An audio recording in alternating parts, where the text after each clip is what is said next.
unidos. Dios mío, mira en el fondo mi corazón y pon a prueba mis pensamientos. Dime si mi conducta no te agrada y enséñame a vivir como quieres que yo viva. Amén.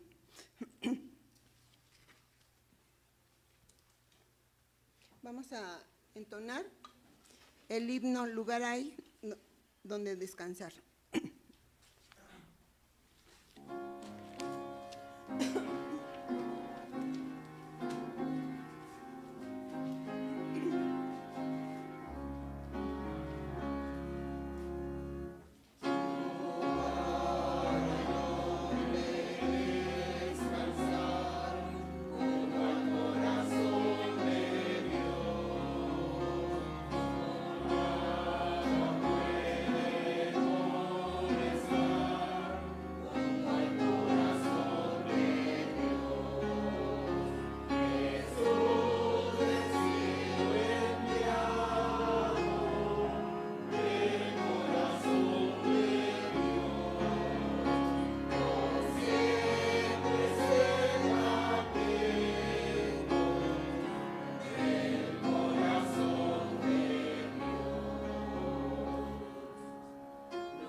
Una de las cosas que nos une como comunidad de fe es la unidad.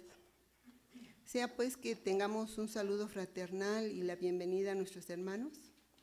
Si hay alguna persona que nunca haya estado en este recinto, a favor de indicarlo, pero creo que todos somos de casa. Pues démonos una bienvenida y un saludo fraternal. ¿Quién está? Perdón. ¿Nos puedes decir tu nombre, por favor? Rebeca. Pues bienvenida, Rebeca. ¿Estás? Pues bienvenida, Rebeca. Sí. Bueno, pues vamos a entonar Saludo del Cristiano. Y si tenemos oportunidad, pues démonos la mano y un abrazo.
Bueno, pues vamos a hacer la lectura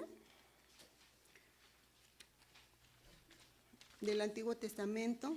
Se encuentra en Isaías 55, del 1 al 11.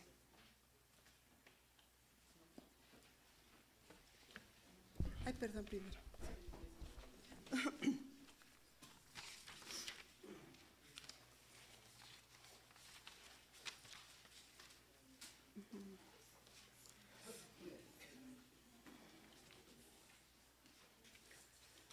Bien, vamos a hacerla de esta forma. Vamos a iniciar las mujeres, continúan los varones y el último verso al unísono. Dios dijo: todos los que tengan sed, vengan a beber agua, y los que no tengan dinero, vengan y lleven trigo, vino y leche, sin pagar nada.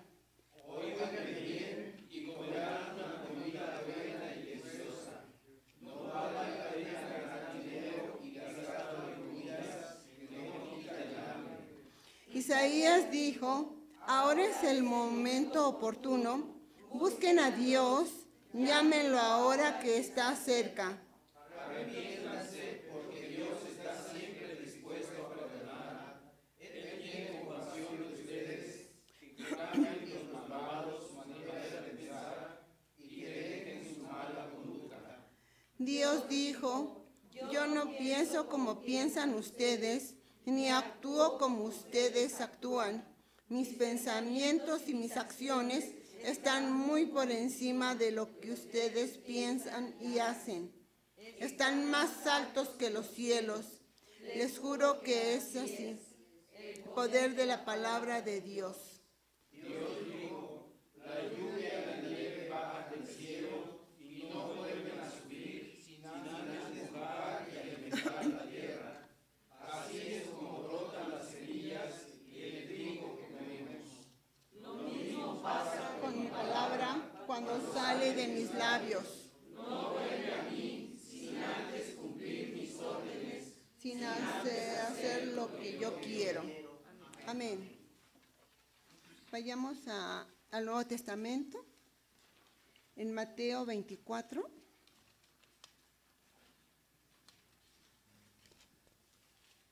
Del 32 al 39. La lectura la hacemos al unísono, por favor. Bien. De la higuera aprended la parábola. Cuando ya su rama está tierna y brotan las hojas, sabéis que el verano está cerca. Así también vosotros, cuando veáis todas estas cosas, conoced que está cerca a las puertas. De cierto os digo que no pasará esta generación hasta que todo esto acontezca. El cielo y la tierra pasarán, pero mis palabras no pasarán. Pero el día y la hora nadie sabe, ni aun los ángeles de los cielos, sino solo mi Padre. Mas como en los días de Noé, así será la venida del Hijo del Hombre. Porque como en los días antes del diluvio estaban comiendo y bebiendo, casándose y dando en casamiento, hasta el día en que Noé entró en el arca, y no entendieron hasta que vino el diluvio y se lo llevó a todos. Así también la venida del Hijo del Hombre. Amén.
estuvo así, evocándome cuánto lo cantaban. Y ese mensaje ella quedó en su corazón y por eso ha pedido que este fuera vuelto a cantar y por eso que estamos cantando esta mañana. Y yo espero que también tenga el mismo mensaje para los corazones de todos nosotros.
Le quiero dar muchas gracias a Dios porque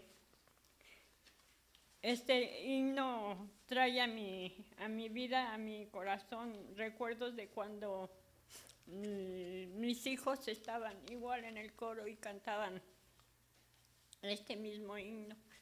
Y cada que yo lo oía me ponía a llorar. Le doy gracias a Dios porque el día de mañana mi esposo y yo cumplimos 52 años de casados. El día 22, Pablito cumple 15 años.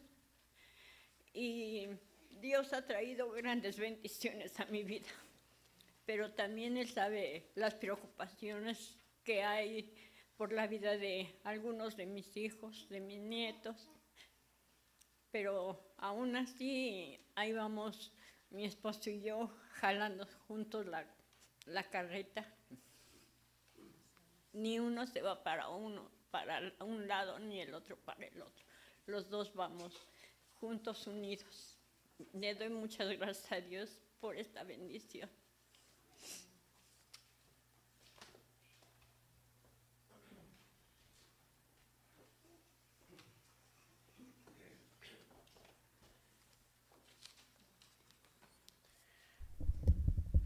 Nuestra reflexión para este día lleva por título La fuerza transformadora de la palabra del Señor.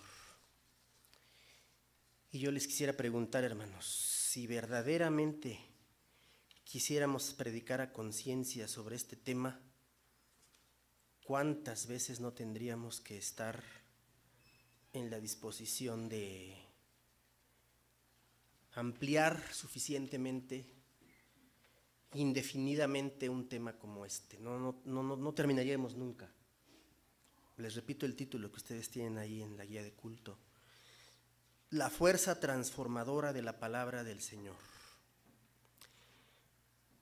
Hoy es obligadamente breve la reflexión, pero no así la intencionalidad de darle el carácter que tiene y que requiere, especialmente porque la afirmación que se hace en esta reflexión tiene que ver con aquellos aspectos del poder de la palabra, de la eficacia de la palabra divina, lo que dicen los versículos 10 y 11 de Isaías 55, que me voy a permitir leer nuevamente.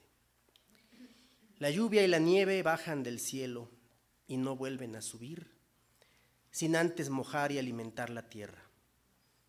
Así es como brotan las semillas y el trigo que comemos. Lo mismo pasa con mi palabra cuando sale de mis labios. No vuelve a mí sin antes cumplir mis órdenes, sin antes hacer lo que yo quiero. Todas las cosas fueron creadas por el poder de la palabra divina, según lo cuenta el Génesis. Y lo repiten reiteradamente multitud de textos del Antiguo y del Nuevo Testamentos. La capacidad creadora de la palabra del Señor fue capaz de extraer todo lo existente a partir de un caos, del caos originario. Esa misma capacidad creadora es la que ha mantenido con vida el cosmos y todo lo que éste contiene. La segunda parte del libro de Isaías, los capítulos 40 a 55, nos muestran a un profeta que en repetidas ocasiones se refirió a ese poder creador y sustentador de la naturaleza. Enfrentado como estaba a la realidad de un pueblo exiliado, tuvo que recurrir a esas imágenes tomadas del Génesis y de la observación general, de la observación minuciosa, para contribuir a levantar el ánimo del pueblo que estaba derrotado, sometido y que vivía en donde no tenía que vivir. Así lo hace desde el capítulo 40, cuando contrasta lo efímero de la vida natural con la grandeza histórica de la palabra divina. Grita que la hierba se seca y las flores se marchitan cuando Dios lanza sobre ellas el viento del desierto. En cambio, la palabra de Dios permanece para siempre. Versículos 7 y 8 de Isaías 40. Siempre anclada en la historia concreta de su tiempo, porque a veces cometemos el flagrante error de separar a las escrituras antiguas, sobre todo, de su relación histórica. Sería muy sencillo predicar Isaías 55 sin referirnos a la historia del pueblo. Sería muy sencillo, pero también sería muy deshonesto, espiritual e intelectualmente. porque Isaías 55 se encuentra relacionado directamente con lo que estaba pasando en el tiempo del segundo Isaías. Y sería más deshonesto aún si nos desconectamos de la historia y dejamos de ver el punto exacto, el punto específico en que la palabra misma de Dios viene a aplicarse como un bálsamo. En otras palabras, usando la figura del bálsamo, de la pomada, decimos más en México, es como si quisiéramos poner la pomada en un lugar donde no hay nada. ¿Sí me explico? La pomada, el bálsamo, la medicina, la parte curativa, se pone en un lugar específico, en una parte enferma. Y lo que pasaba en la época de Isaías 55 era precisamente eso, que el pueblo estaba exiliado, que el pueblo necesitaba regresar a su tierra, que al pueblo no le hacía bien seguir en el destierro. Y precisamente ante esas circunstancias que hoy nos parecen tan lejanas, la palabra divina viene precisamente como ese bálsamo a reaccionar, a dialogar con esa realidad y hoy también con nuestra realidad propia. Hoy tenemos una realidad aquí en este país, año 2017. Estamos a menos ya de un año de las elecciones en este país. Hay muchas circunstancias complejas, hay muchas dificultades en el ánimo de la población de este país. Mucha gente tiene miedo y dice, dentro de un año, México será como Venezuela, por ejemplo. Y con eso se siembra el pánico, se siembra la preocupación, se siembran temores justificados o no justificados, da lo mismo.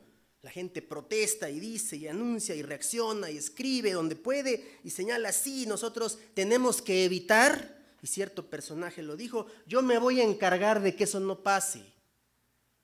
Tengo mis mañas para hacerlo, lo dijo.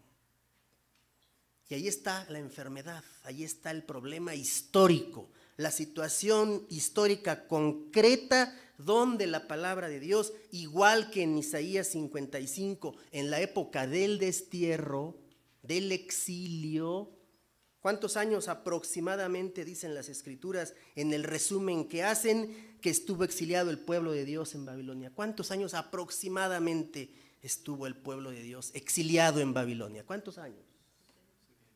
Alrededor de 70 años. Es una cifra colocada en el esquema de la perfección. ¿Sí? El número 40, el número 400, 40 días en el desierto, 400 años en el desierto. Los múltiplos de 4 tienen que ver con el castigo. El número 70 es un número tramposo en el sentido, vamos a decir, simbólico. Tenían que haber estado otros 40 años o cuando menos otros 80 para que el pueblo entendiera simbólicamente que estaba en el exilio, en el destierro, castigado por Dios, por su desobediencia, porque no entendieron ni los gobernantes, ni la clase dominante, ni el propio pueblo común, ni los sacerdotes, ninguno de los sectores del antiguo Israel entendió con claridad qué era lo que Dios quería que hicieran. Y como no lo entendieron, como no lo practicaron, como la injusticia creció a niveles verdaderamente intolerables, el Señor se los llevó al exilio. Pero da lo mismo los 70 o los 80 o 100 años que haya estado el pueblo en el exilio. Esa situación fue una crisis histórica que se prolongó indefinidamente y cada vez que morían personas exiliadas sin poder regresar a Israel, cada vez se repetía ese clamor. El clamor que aparece en tantos lugares de la Escritura y que hoy nosotros también repetimos. ¿Hasta cuándo, Señor? ¿Hasta cuándo? ¿Seguiremos viviendo las mismas cosas? ¿Seguiremos dándole la vuelta a la misma noria todo el tiempo para que se repitan las cosas indefinidamente? Algunos de ustedes quizá conozcan a este escritor mexicano que se llama José Agustín.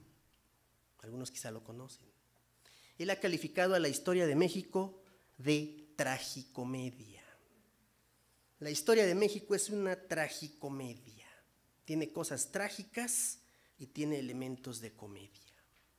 Y se propuso escribir en 3 volúmenes qué ha pasado en México desde 1940 hasta cuando menos 1994. ¿Nos dice algo el año de 1994 a los aquí presentes? ¿Qué nos dice recordar el año 1994? ¿Qué nos dice? ¿Qué nos representa? ¿Con qué asociamos el año 1994? Habrá quien diga, yo ese año me casé, pues qué bueno, ¿no? Pero se casó en plena crisis. Ese año tuve a mi primer niño, mi primera niña, sí, pero ese año era de crisis, una de las mayores crisis que ha vivido este país en los años recientes. Asesinatos políticos, cuando menos 2 tremendos. Crisis económica cuando termina el sexenio y el error de diciembre famoso, etcétera. Año 1994. Ahí termina José Agustín su historia, la tragicomedia mexicana. Hay que ser exactos y hay que decir que toda historia humana es una tragicomedia, toda historia humana. ¿Qué más pasaba en el libro de Isaías? Vamos al pasaje muy rápido, ya dijimos que es breve y ya vamos a terminar. ¿Qué más pasaba en Isaías 55 cuando el profeta escribe todo esto? ¿Qué más pasaba? ¿Había necesidad de que el pueblo una vez más se arrepintiera de sus errores? Siempre es tiempo de arrepentimiento, versículo 3. Inclinen su oído y vengan a mí, escuchen y vivirá vuestra alma y haré con ustedes, ¿qué cosa? Versículo 3. ¿Qué voy a hacer con ustedes ahora? Un pacto eterno, las misericordias firmes a David. ¿Pero dónde estaba David? ¿Dónde estaba? Díganme. ¿Dónde estaba el rey David cuando se escribe Isaías 55? ¿Dónde estaba? Muerto, en la tumba, en los libros de historia, en la memoria del pueblo. Allí estaba David guardado en el corazón del pueblo, recordando las maravillas, las grandes cosas que hizo David a pesar de sus errores. Versículo 4, yo lo di por testigo a los pueblos. ¿A quién? A David. Por jefe y por maestro a las naciones, yo se los di, pero ya no vive. Ya está muerto, está 3 metros bajo tierra, está en la memoria del pueblo y está en los libros de historia, para bien y para mal. Igual que hoy, nuestros héroes de la historia mexicana. Anoche se habló de la Malinche, ¿verdad? ¿Algunos vieron a la Malinche? La Malinche, ¿qué fue en la historia de México? ¿Fue una traidora a su nación? ¿Fue una heroína para su nación? ¿Qué fue la Malinche en la historia de México? ¿Qué fue? Un tiempo estuvo con Hernán Cortés, después fue desechada, fue entregada a otro militar. Acompañó a Cortés a la expedición desastrosa a lo que ahora es Honduras, allá anduvo también, regresó y después fue desechada. Era una mujer muy inteligente, era políglota, sabía muchos idiomas. Pero en términos religiosos, ¿qué representa Malinche para nosotros hoy? Ya escuchó la respuesta, no representa nada, hermano. Perdón, seamos serios. Seamos serios para entender la historia de nuestro país como espacio de revelación de Dios. ¿Nos explicamos? Tenemos que ser serios, profundamente serios, para ver a nuestra propia historia como un espacio donde Dios también se revela. ¿Dios se ha revelado solamente en la historia de Israel? Fuerte. No. ¿Se ha revelado en nuestra historia mexicana? Sí. ¿Cuándo, dónde y cómo? Ahí está el problema. Ahí está la dificultad. Tenemos que ir a revisar los anales, tenemos que ir a revisar algunos asuntos y algunos temas para encontrarnos con que resulta que la Malinche vino a ser como una especie de diosa en la dualidad con Hernán Cortés, donde los antiguos mexicanos vieron a la Malinche como la parte femenina y a Hernán Cortés como la parte masculina.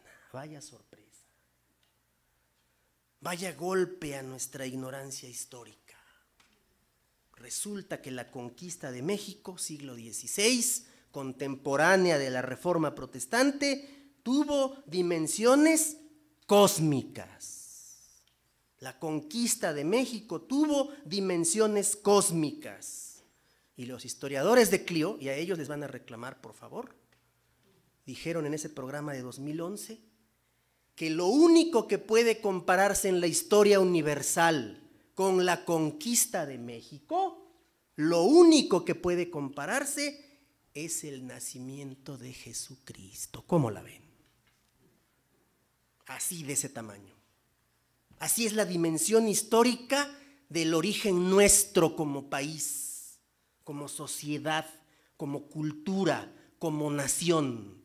Y luego decimos o pensamos, que es lo peor, no, en la historia de México Dios no se ha revelado. Entonces, ¿en qué tipo de Dios creemos? ¿Creemos en un Dios que se revela en la historia o no creemos en ese Dios? Sí, lo repetimos mucho. Es una frase hecha, tradicional, conservadora, que tampoco refleja lo que en el fondo significa. Dios es el Señor de la historia, pero tiene que adaptarse esa frase y decirse, Dios es el Señor de toda historia humana. De toda historia humana, la nuestra también. Versículo 6 de Isaías 55. Busquen al Señor mientras puede ser hallado, llámenle en tanto que está cercano. En el exilio, Israel vivió una experiencia amarga como consecuencia de su desobediencia. Isaías 55 es famoso por su lenguaje positivo hacia el pueblo, porque le habla de obtener del Señor alimento en todos los sentidos, versículos 1 y 2, por su invitación a la conversión renovadora de la vida, 3 al 7, y sobre todo por la forma en que recuerda la enormidad de los pensamientos y designios de Dios que son incomprensibles para el ser humano. Yo no pienso como ustedes. Mis pensamientos son total y radicalmente distintos a los de ustedes. Yo soy soberano y actúo de una manera que ustedes no pueden entender.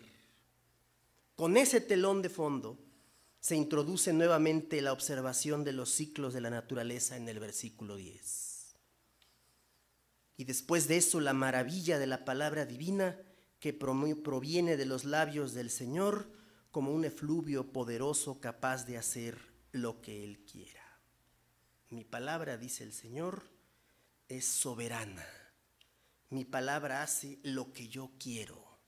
Mi palabra se introduce en la historia para hacer los cambios que yo quiero. Mi palabra dialoga con la historia, se mete a ella, se enreda, presiona, hace cosas imprevisibles adentro de la historia cuando cumple lo que yo quiero que suceda. Mi palabra no regresa vacía a mí.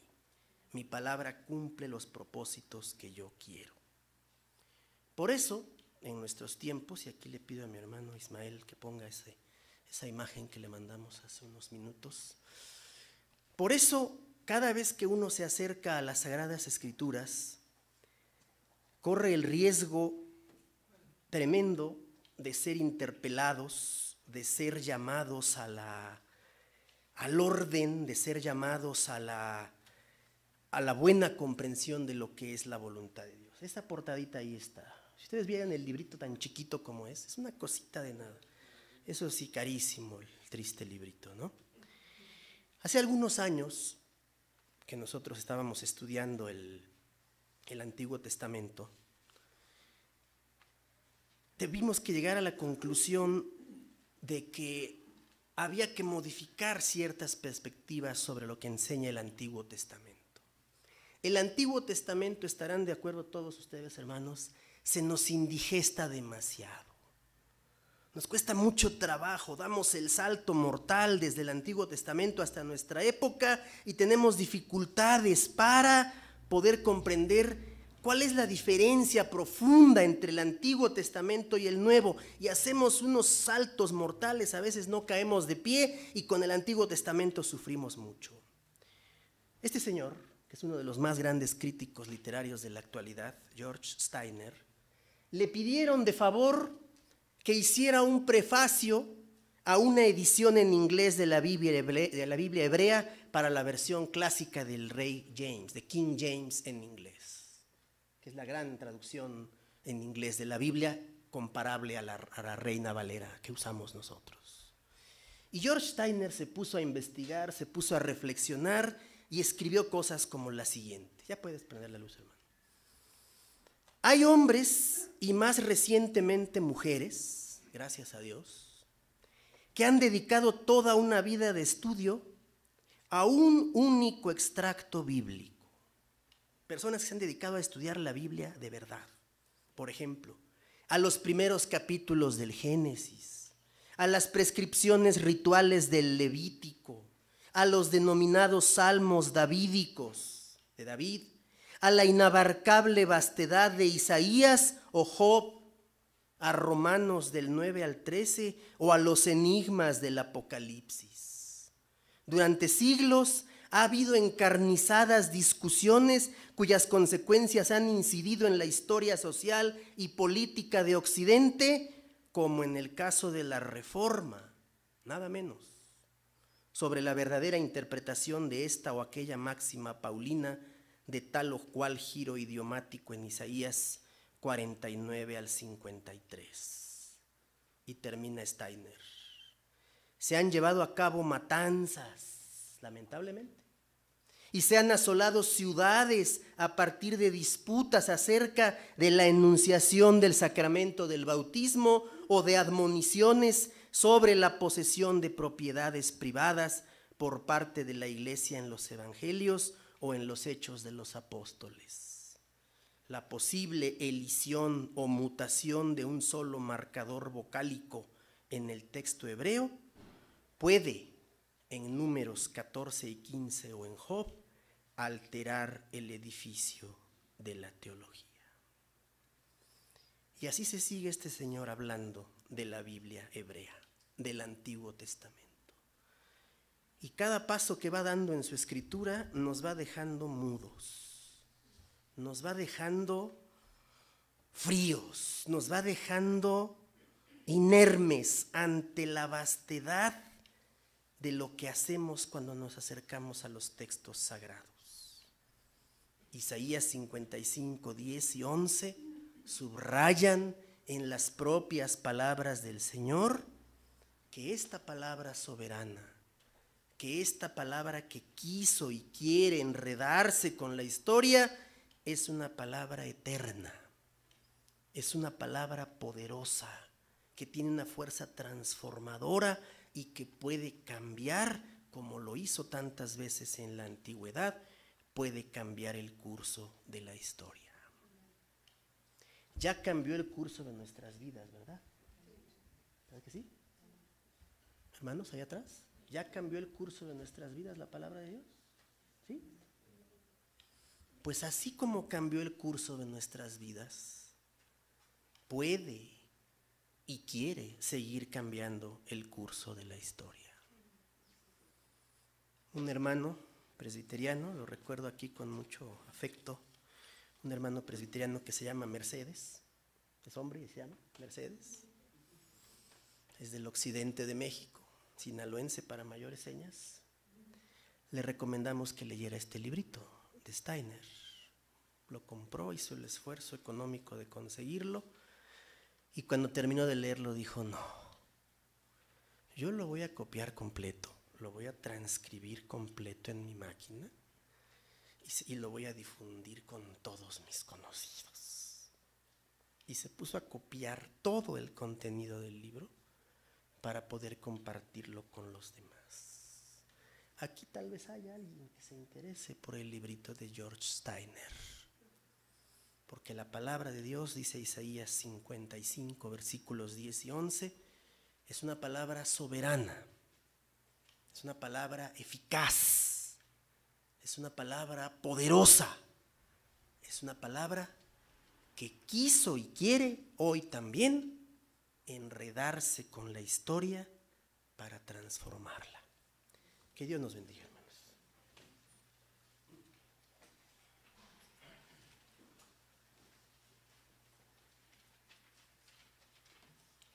Vamos a entonar. El himno grato es contar la historia. Primera y última estrofa.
Dios hizo los colores de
Nuestro hermano Rubén Núñez va a dar, va a hacer una oración por el nuevo inicio escolar.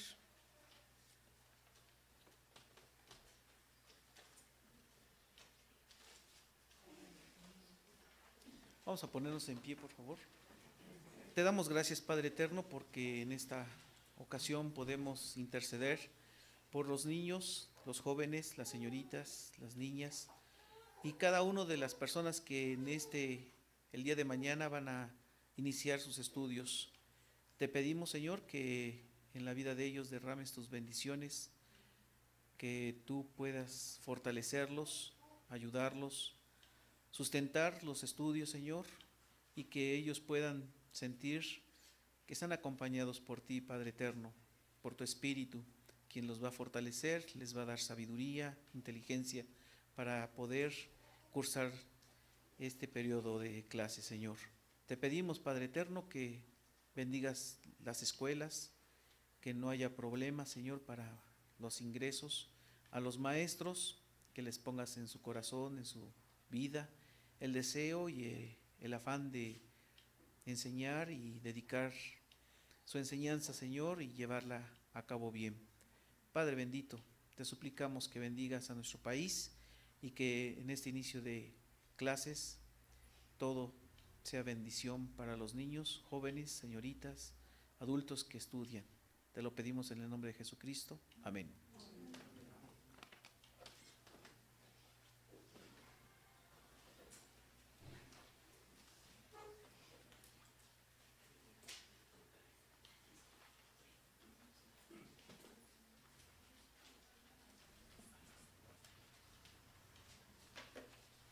Vamos a dar lectura, hermanos, a lo que tenemos en su boletín. Nos ponemos de pie.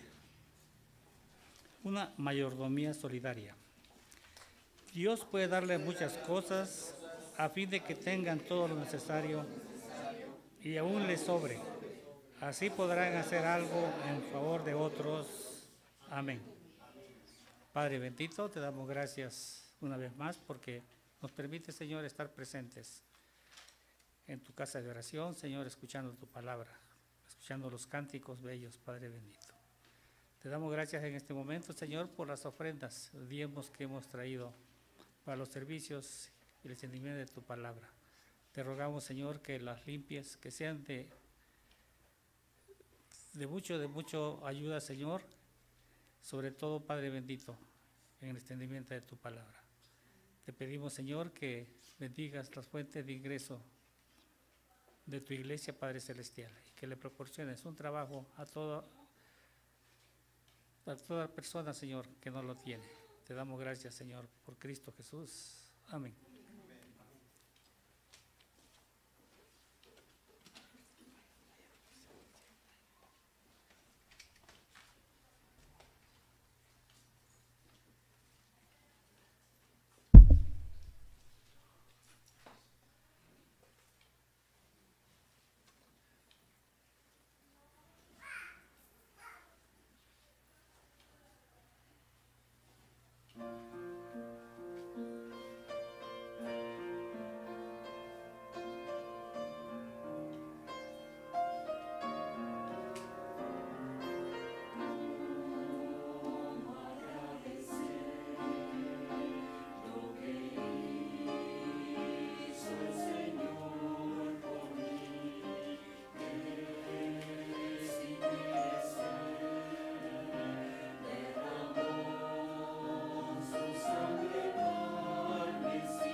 Pongámonos de pie, hermanos y hermanas, para leer todos unidos la bendición comunitaria que se encuentra en Efesios 6, versículos 23 y 24, y que dice así: Deseo que Dios el Padre y el Señor Jesucristo les den paz, amor y confianza a todos los miembros de la Iglesia.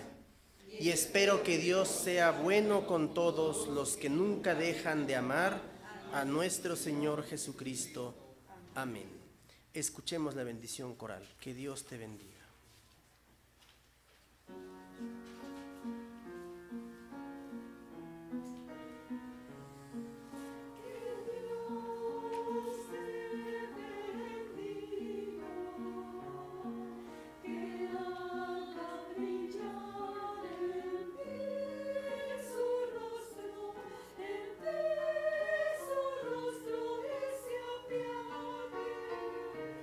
Se apiade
Bueno, pues es el momento de dar a conocer. Si algún ministerio tiene algún interés que comunicar, es el momento.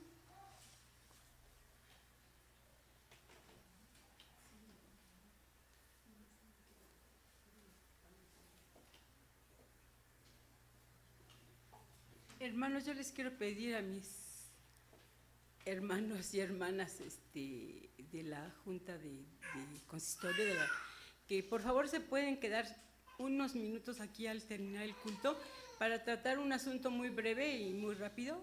Se les agradecerá su asistencia. Gracias.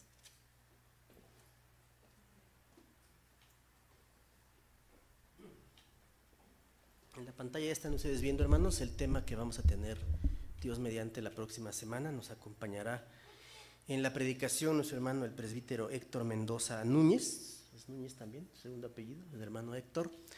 Él nos va a acompañar. Él es de reciente ingreso a la Comunión Mexicana de Iglesias Reformadas y Presbiterianas. Algunos aquí en la iglesia lo conocen y él nos va a acompañar el próximo domingo. El tema está, se lo dimos a propósito a él: centralidad de la Biblia en las iglesias de la Reforma, basado en Jeremías capítulo 1. Entonces el próximo domingo. Y también el Ministerio de Crecimiento Espiritual tiene alguna otra participación el próximo domingo en el Día de la Biblia. Le pido a mi hermano Ismael que ponga una publicidad que le pasamos hace unos minutos también. En la escuela dominical, hermanos, y para toda la iglesia, estamos queriendo hacer un esfuerzo, un ejercicio para lo que resta del año. A mí en lo personal, hermanos, en este año en que estamos conmemorando los 500 años de la Reforma, yo en lo personal me sentiría bastante incompleto, bastante lejano de mis tareas, si en esta iglesia en particular no se revisa con suficiente detalle la vida, la obra, el ministerio y las labores que desembocaron en la Reforma Protestante por parte de nuestro hermano Martín Lutero. Estamos invitando a toda la iglesia, aquí está el libro que se va a adquirir. Solicitamos cuando menos 40 personas aquí en la iglesia, no estamos obteniendo ningún beneficio por eso, compraremos el libro. Este libro sobre la vida de Martín Lutero, un destino, del autor francés Lucien Febvre, es un libro que ha publicado el Fondo de Cultura Económica durante muchos años. Desde los años 50 se ha publicado este libro. A mí en lo particular, insisto, me gustaría que en la iglesia podamos tener los datos claros, firmes, concretos, y la lectura del libro va a tener un propósito muy concreto que hoy lo preguntamos en la escuela dominical. ¿Cuál fue el conflicto religioso que experimentó Lutero y cómo lo resolvió? Esa es la pregunta específica con la cual vamos a leer este libro. Yo esperaría que todo mundo tuviera su ejemplar. El precio está bajito, 66 pesos con 50 centavos, así que es una verdadera ganga. Yo no voy a decir, como dicen en otros momentos y circunstancias, eso se lo gasta usted en un cigarro, no, porque aquí no fumamos, pero se lo gasta usted en otra cosa muy buena, muy útil y todo, pero así es un precio bastante accesible, con el cual todo mundo aquí en la iglesia, si pasamos de 40 personas, será mucho mejor.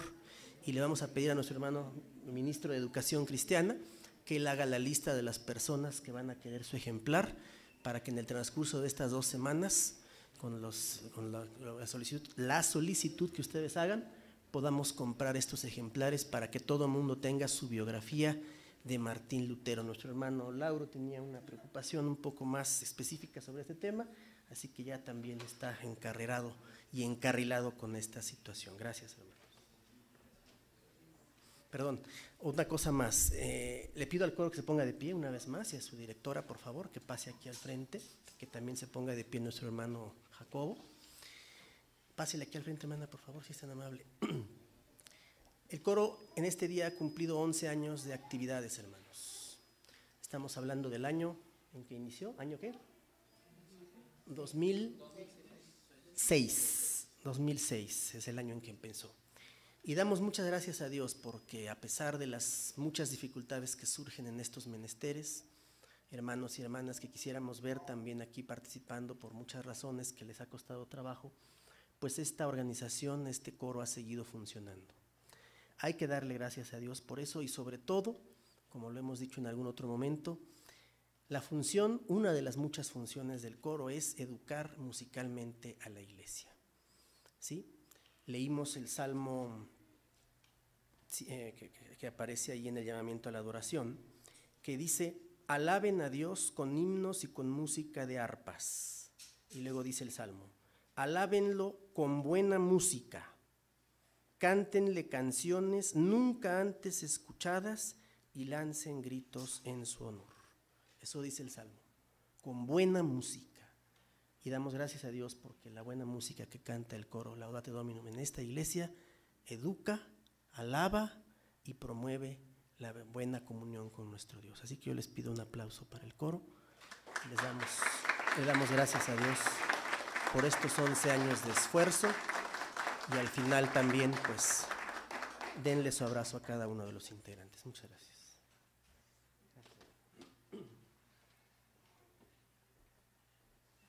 Bueno, solamente quiero decirles que el coro va a descansar una semana, no creo que tanto. Una semana y el siguiente jueves vamos a tener ensayo, pero yo quisiera pedir a los padres de familia que sus niños participaron hoy, que los traigan porque queremos repetir estas alabanzas el primer domingo de septiembre, que nos toca el canto. La comunión. Es domingo de comunión y nos toca el canto coral, para que lo tenga presente de este jueves que viene en 8. Ensayamos para que traigan a sus chiquitos. De veras, hermanos, gracias por el esfuerzo. Gracias al coro también por el esfuerzo. Gracias, Jacobo, por el esfuerzo. Que Dios los siga bendiciendo.